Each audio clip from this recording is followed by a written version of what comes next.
नमस्कार सबैजनालाई।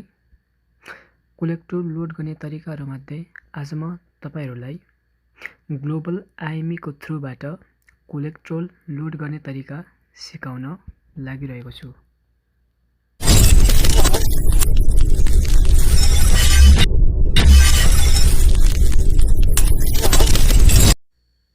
त्यसको लागि सबैभन्दा पहिला लेफ्ट साइडमा रहेको फन्ड म्यानेजमेन्टमा क्लिक गर्नुहोस् र कोलेक्टोर म्यानेजमेन्टमा क्लिक गर्नुहोस् र यहाँ क्लिक गरिसकेपछि तल लोड कोलेक्टोरमा क्लिक गर्नुहोस्।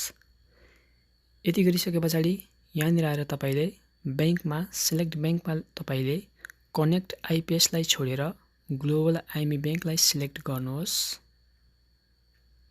र यहाँनिर सिलेक्ट गरिसकेपछि यहाँ तल अमाउन्टमा तपाईले लोड गर्नुपर्ने कति अमाउन्ट छ त्यसलाई यहाँनिर लेख्नुहोस्।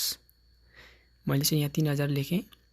तपाईले कति लाउन चाहनुहुन्छ त्यही अनुसार लेख्नुहोस् र यहाँनिर राइट साइडमा रेमार्कमा तपाईले आफ्नो नाम लेख्दा पनि हुन्छ। मैले चाहिँ आफ्नो यहाँ नाम लेखे।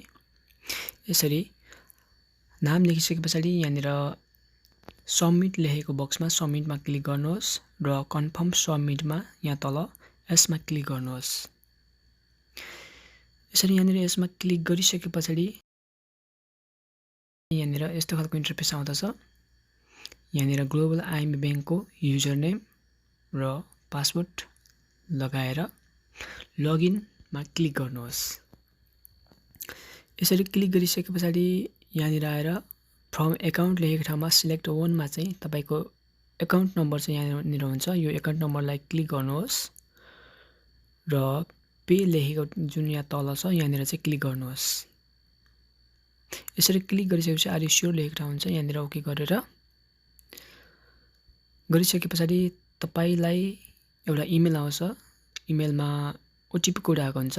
त्यो ओटीपी कोडलाई चाहिँ यहाँनिर लगाएर ट्रान्सफरमा क्लिक गर्नुहोस्। यसरी ट्रान्सफर गरिसकेपछि चाहिँ ओके गर्नुहोस्। यति गरिसकेपछि चाहिँ सक्सेस भइसकेको छ। TMS मा कोलेक्टोर लोड भइसकेको छ। अब तपाईले यहाँबाट शेयर किन्न सक्नुहुनेछ। भिडियोलाई हेरिदिनु भयो धन्यवाद।